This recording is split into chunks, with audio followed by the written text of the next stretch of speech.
Welcome to the Wild Sacred Journey podcast. I'm your host, Kate Powell. In a world where humans who feel vibrant, whole, and fully alive seem to be increasingly rare, where burnout and brokenness seem to be increasingly the norm, both in individuals and our larger ecosystems, it seems worth exploring how did we get here? And more importantly, what perspectives or what cultural practices or what spiritual, ancestral, or animist wisdom processes might help us stay true to the spark and rhythm of our aliveness on this wild, heartbreaking, but ultimately rare and precious life. Thank you for being here. May these conversations help us to stay human in the face of dehumanizing forces. May they nourish our wild, tender hearts, and may they plant seeds which flourish into a more regenerative and vibrant future.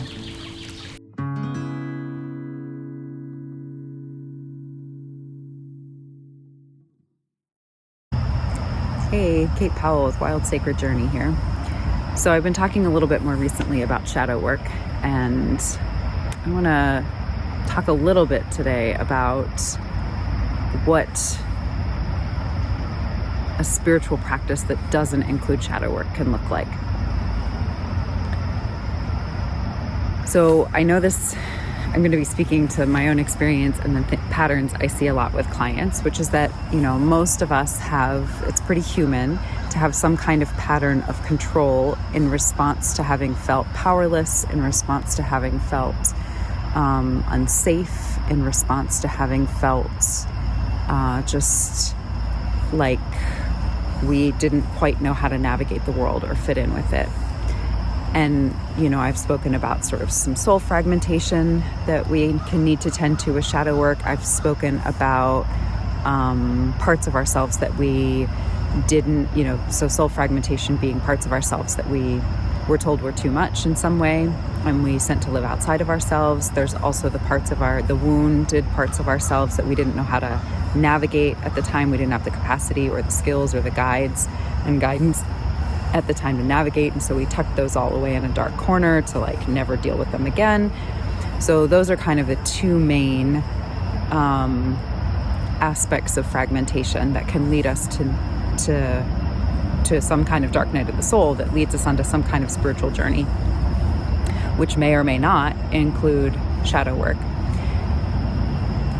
And so anytime we're fragmented, that's affected our capacity, right? That's affected our nervous system's ability to handle charge. And charge is just, it happens, right? So anytime there's a threat, anytime there's excitement and pleasure and arousal, right? All of that is like a charge in our system. So if we are fragmented, we have less capacity to hold charge without sort of spinning out, disassociating, becoming dysregulated in some way, right? And needing some kind of soothing, needing some kind of grounding. So there's nothing wrong with any of that. That's just part of the process. Where it gets sticky is that we don't often realize we often start to reach out externally if those younger parts of us are still either living outside of us or are tucked away in a deep corner of us.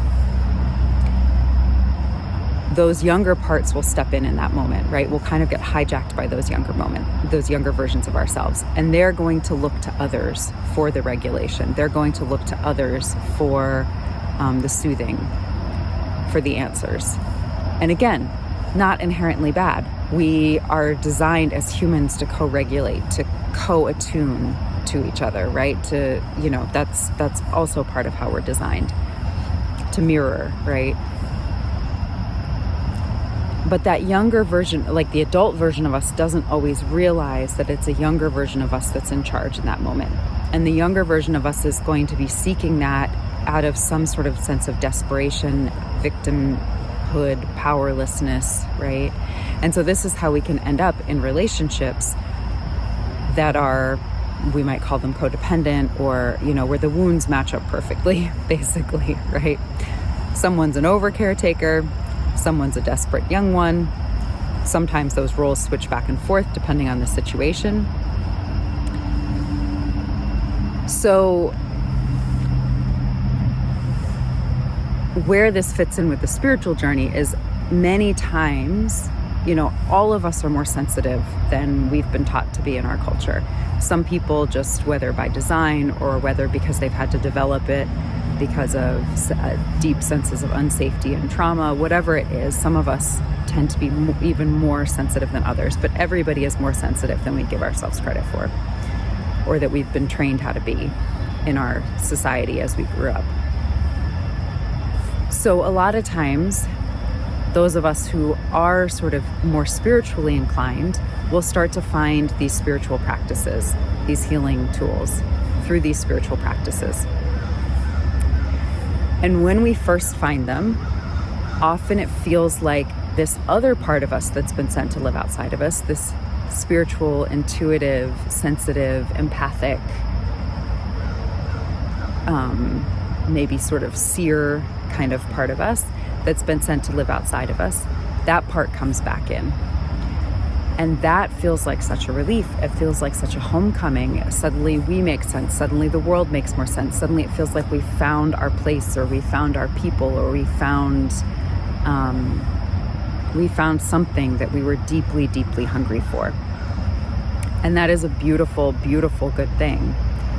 And it's easy to mistake that for being the end point. Great, I found that. I'm healed. I'm good. Oftentimes we then jump right into some kind of certification so that we can help other people, right? The way we've been helped. Not inherently bad. And notice the flavor, maybe you heard it just now when I said it, the flavor of that pattern of over caretaking. I didn't receive the care I needed, so therefore I care for everybody else in the way that I wish somebody had cared for me, right? So wherever we go, there we are, right? You've heard other people, you probably have heard somebody else say that before. It's a truism. So the same thing can happen when we jump into these spiritual practices. And then it becomes very easy for our, especially if we then start trying to, work with other people.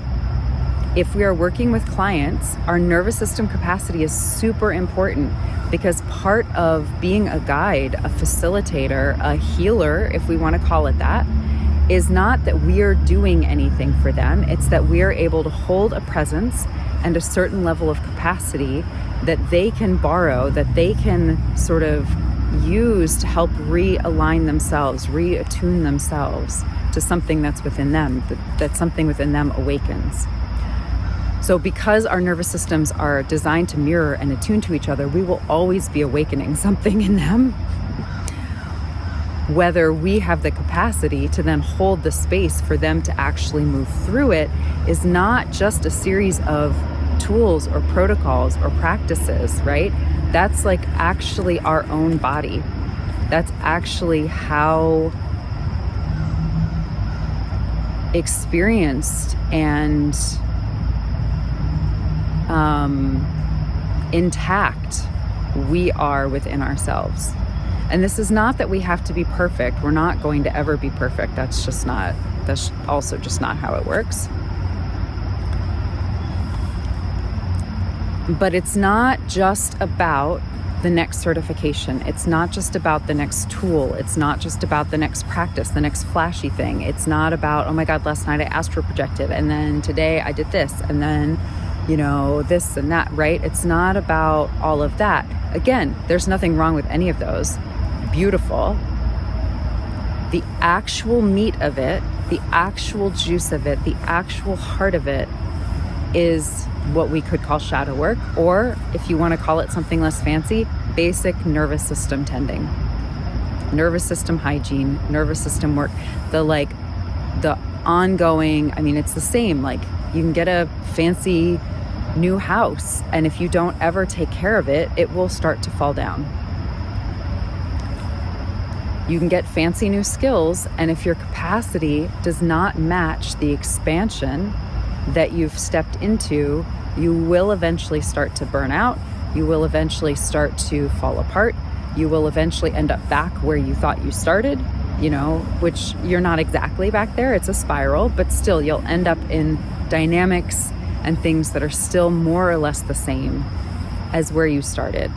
which can feel really, really disheartening when we feel like we've been doing all this work and we've been doing, especially when we sort of maybe had some part of our, it's also really easy in that moment where we finally feel like we've found ourselves, to when we've felt unheard and unspecial for a long time, it's really easy to start to feel a little special, right? So then when we end up back where we thought we something that feels similar to where we started, that really just sweeps the knees of the part of us that was maybe feeling a little puffed up and special. And that's part of the process. So it's not that we can bypass any of this. This is probably going to happen, but it's knowing that that's part of the process. It's recognizing that that's part of a cycle that we're going to go through, and we're probably going to continually go through, And the other piece I'll add to this too, around the, wherever you go, there you are, right? So I started off speaking about how when we're fragmented, oftentimes we want to control, we want to control basically, as a way of feeling safe when we didn't feel safe before, as a way of feeling powerful when we felt powerless, And so the other piece where we have to be really careful with these spiritual practices is that it's very easy for that lack of safety then that we might be feeling, that lack of regulation that we might be feeling, that need to feel special, that it's really easy for that stuff, whether within ourselves, within our close relationships with clients or students that we've now taken on, it's really easy to start to then create almost like a spiritual surveillance culture, right?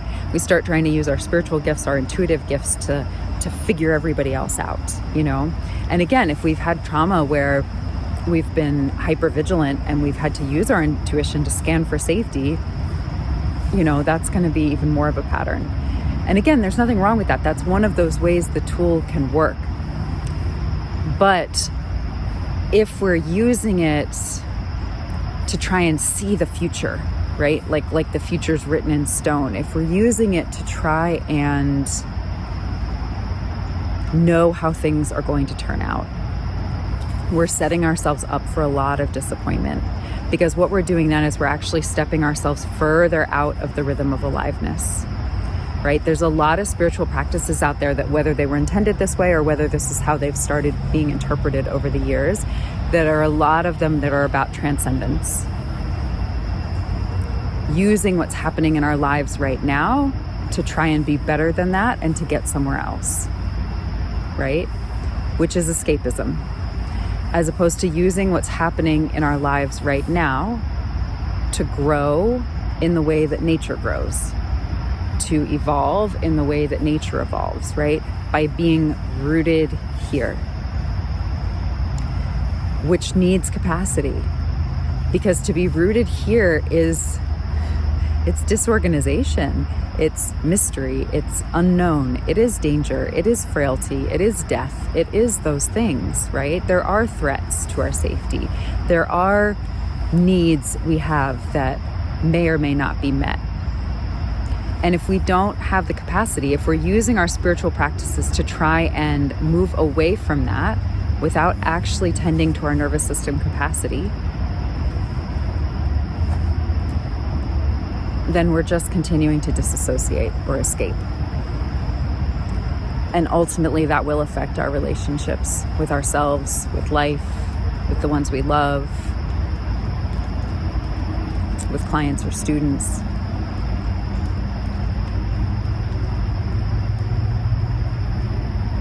So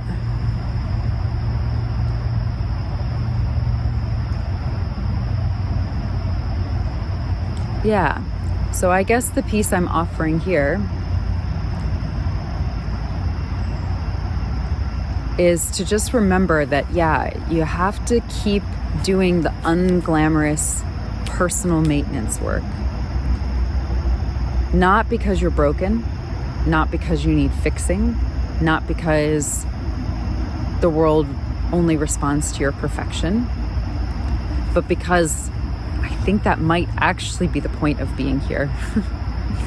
In this form, in this body, in this life, in this incarnation. knowing, not because we're trying to get somewhere else, because we're imagining the somewhere else where things are better, but because we know that life will always take us somewhere else. And so the best thing we can do is just keep showing up for that in the best way we can. And a lot of that is really unglamorous and unflashy. And if we go for the glamorous and the flashy, even if it's spiritual, even with the best of intentions, if we go for that without, a heron just flew overhead. If we go for that without the unglamorous pieces of tending to our bodies, our safety, continuing to develop a sense of safety in our bodies and in this world, even when the world is unsafe, right? And that doesn't mean bypassing our sense of unsafety, but it means being able to hold more of the tension between safety and unsafety without needing to swing back and forth one between the other, right? So if we're going for the flashy and the spiritual and the glamorous without that piece, we will end up more dysregulated. We will end up more disassociated, most likely. We will most likely end up with less of what we wanted, and actually even more of what we've been trying to protect ourselves from. The things that we promised ourselves we would never let happen again, they will most likely happen again. And then we'll feel, it's easy then in that moment to just feel like it's our fault, or that the spiritual practices let us down, or that we're broken, or that, right? And so then we end up just reinforcing this sense that we're not enough, this sense that we're not okay, this sense that we're lost and there's nowhere we can turn to. And then we'll keep reaching for the next thing and the next thing, and we just end up in this cycle that just keeps perpetuating itself.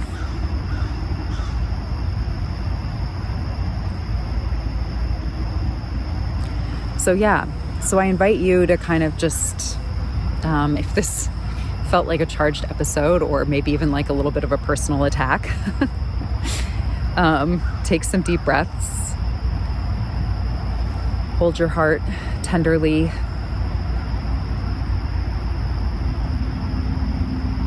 And then say, okay, what's my next right step? Based on how I'm feeling off this, what is the next step that's going to bring me closer to what I actually want, even if it's unglamorous, even if it means drawing back a little bit, even if it means a pivoting, even if it means getting help and facing my fears of that.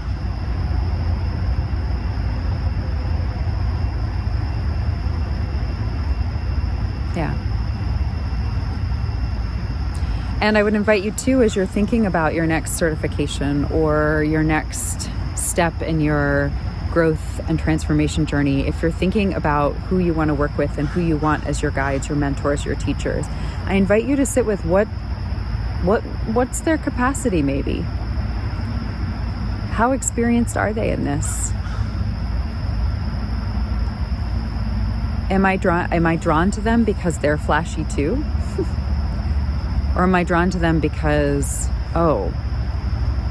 something in me feels soothed and regulated around them? And if you're not sure, notice who you start thinking of in your life when you've had a really intense experience. And that might even be good intense, quote unquote, good intense, right? Pleasurable intense, something that felt really exciting and awesome in the moment, right? And yet afterwards you find yourself wanting to grasp after something or reach out to somebody, or, and just get a little curious with that impulse. What's that about? Might that be pointing me towards the idea that, or not the idea, might that be pointing me towards the fact that that expansion actually took me beyond my capacity? Interesting, who I'm reaching out for. I wonder if that's somebody that I feel more capacity when I'm around them, or they somehow bring me into a space, reawaken for me more capacity.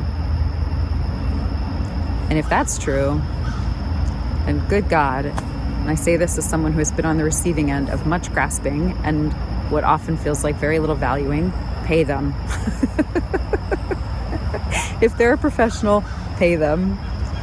Because we get drawn to the flashy stuff often, and our society has taught us to devalue the slow, steady, not so glamorous, but deeply, deeply vital work.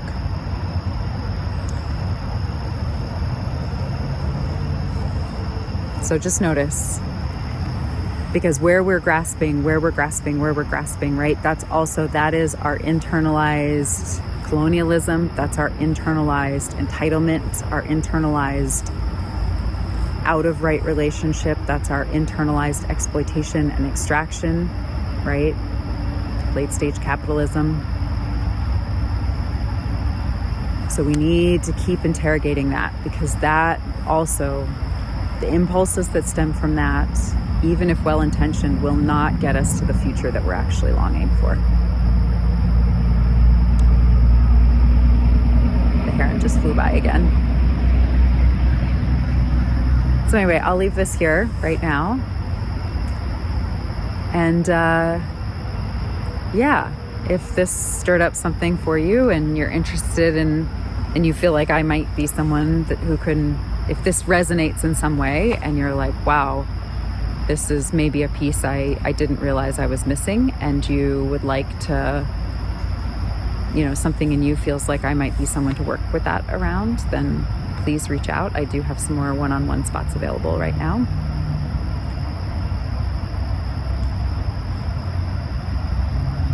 And but whether it's with me or not, this is a missing piece that isn't spoken about enough. And most trainings and certifications, at least in the US, I can't speak to everywhere, but I don't think it's just in the US, do not cover this part of it.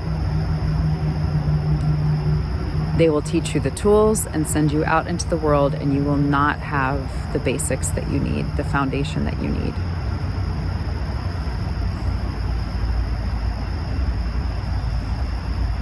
I was fortunate enough to have teachers who did focus on that.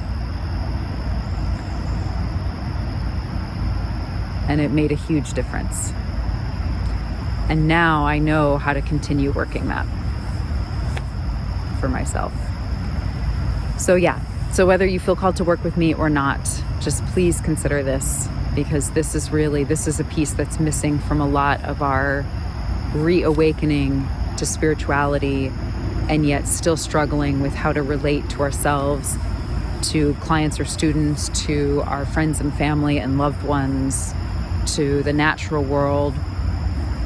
This, I submit, is one of the major missing pieces. So feel free to share this. If this also, if you know of other people who would really benefit from this or resonate with this, please, please, please, let's spread this conversation. It really helps. It means a lot to me, and I think in some kind of humble way, is part of, building the future world that we want to see. So be well until next time.